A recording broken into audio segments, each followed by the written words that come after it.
Hola a todos, vamos a hacer la lectura comentada del tema 9 que llamamos genéricamente como Isabel II, pero sabéis que tiene más cosas de las que hablar, ¿vale? Hablamos de la guerra carlista, del asentamiento del Estado liberal y del reinado de Isabel II. Bien, vamos a leer la introducción.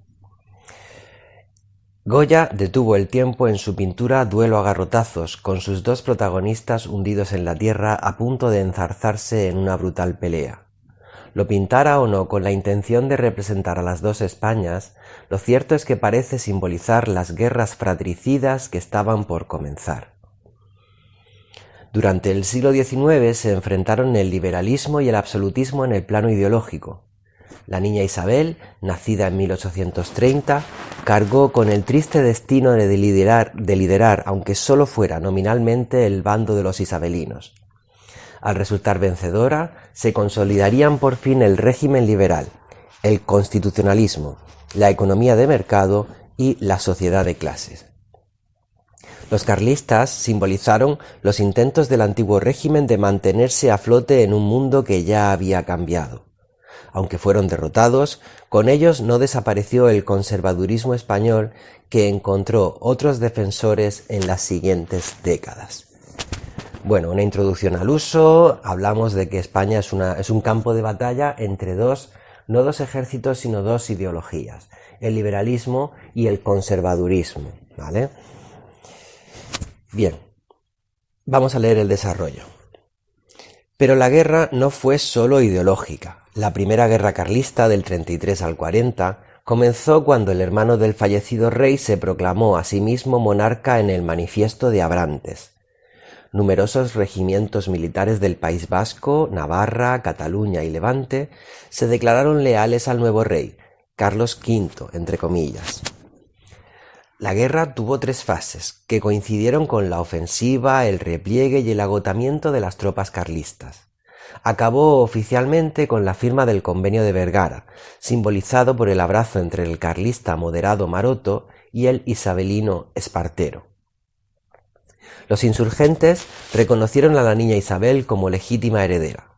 A cambio, mantendrían los fueros vasconavarros e incorporarían a sus oficiales al ejército real con igual rango. La guerra dejó unas profundas cicatrices en la vida social y política española, que no tardarían en volver a sangrar en las siguientes guerras carlistas, la segunda del 46 al 49 y la tercera del 72 al 76.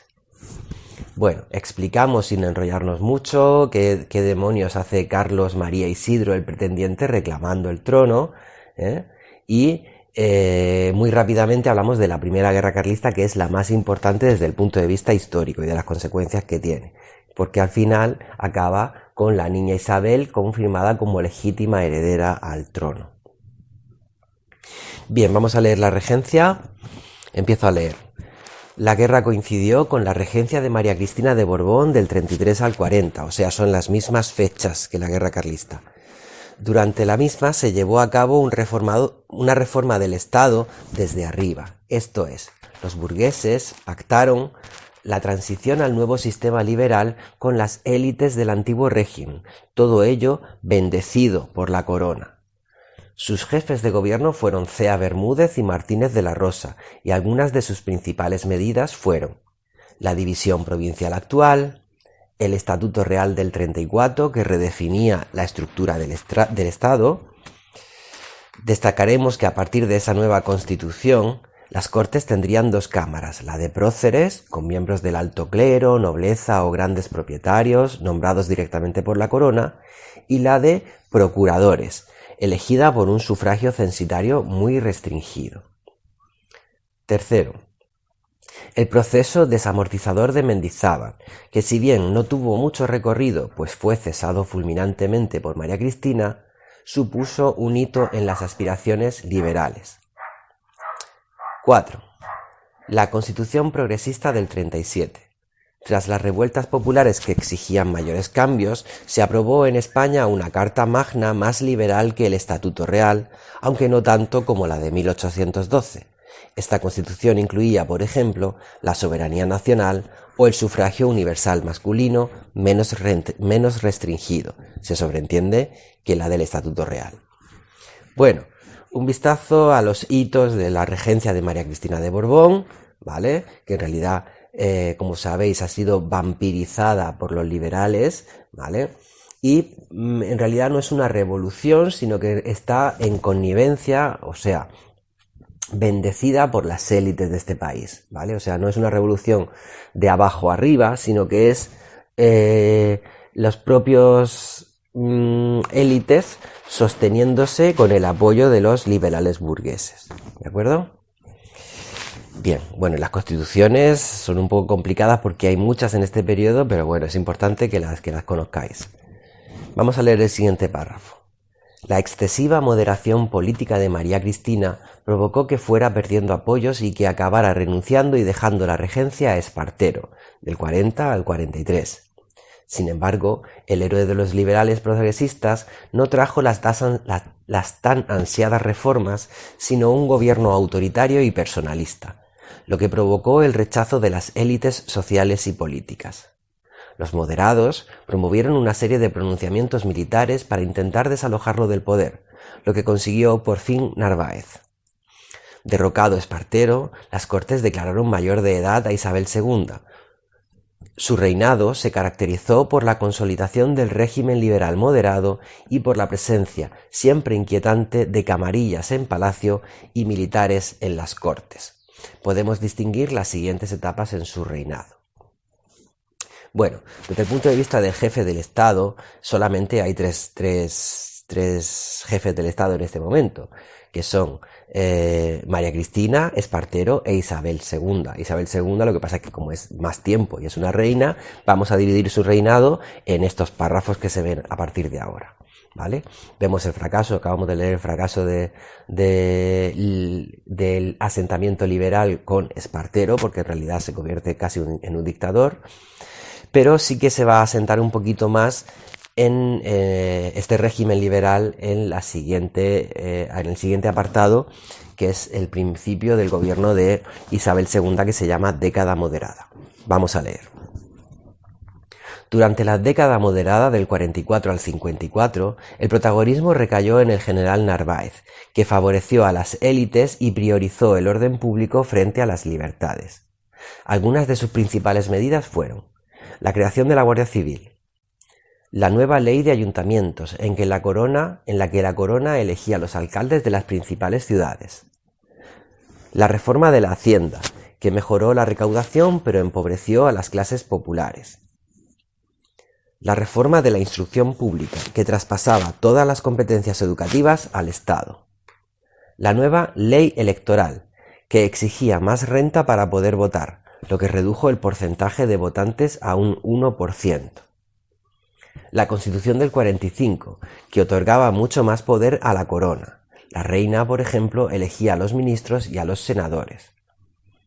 El Concordato con el Vaticano de 1851, por el cual el Estado se comprometía a someter a la Iglesia a cambio de que ésta aceptara la desamortización y el patronato regio. Bueno, esto del patronato regio significa la capacidad del Estado español de elegir a sus propios obispos.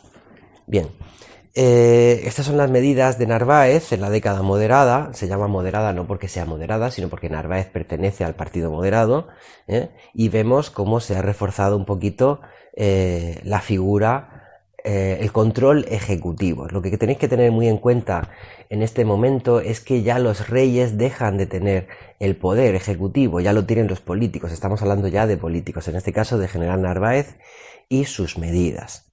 Vamos a leer el bienio progresista. Siguiente párrafo. El bienio progresista del 54 al 56 comenzó con el pronunciamiento del general O'Donnell en el Vicálvaro, que está en Madrid, que juró acabar con el ultraconservadurismo y la corrupción. Isabel II le ofreció formar gobierno junto con Espartero. Sus principales iniciativas fueron la Constitución del 56, llamada la Nonata, que era bastante progresista, pero que nunca entró en vigor. La desamortización de Madoz, que ampliaba la anterior de Mendizábal. la Ley de Ferrocarriles, que impulsó la vertebración de la red actual de vías. Perdón. El fomento de la inversión extranjera. Cierto aperturismo político, que permitió que aparecieran fuerzas abiertamente democráticas e incluso republicanas. A pesar de su corta duración, este periodo supuso un fuerte espaldarazo para las aspiraciones de los liberales progresistas. Bueno, si hemos visto antes a los liberales moderados, en este bienio, solo 2 años, tenemos a los liberales progresistas, ¿vale? Vemos todas sus medidas que son de saneamiento de la economía gracias a la desamortización, de mejora de las infraestructuras con la ley de ferrocarriles, la inversión extranjera, y con este punto que es la apertura política. Esto es la permisividad con la creación de partidos que son algunos democráticos, lo que es revolucionario en este momento, y algunos hasta republicanos. Bien, vamos a leer el siguiente párrafo. Sin embargo, una serie de gobiernos conservadores desmantelaron durante los otros 2 años los logros del bienio progresista. O'Donnell logró armonizar a moderados y progresistas fundando el partido Unión Liberal, que gobernó durante 5 años, del 58 al 63. Algunas de sus medidas más importantes fueron: 1. El restablecimiento de la Constitución del 45. 2. El aumento de la red ferroviaria.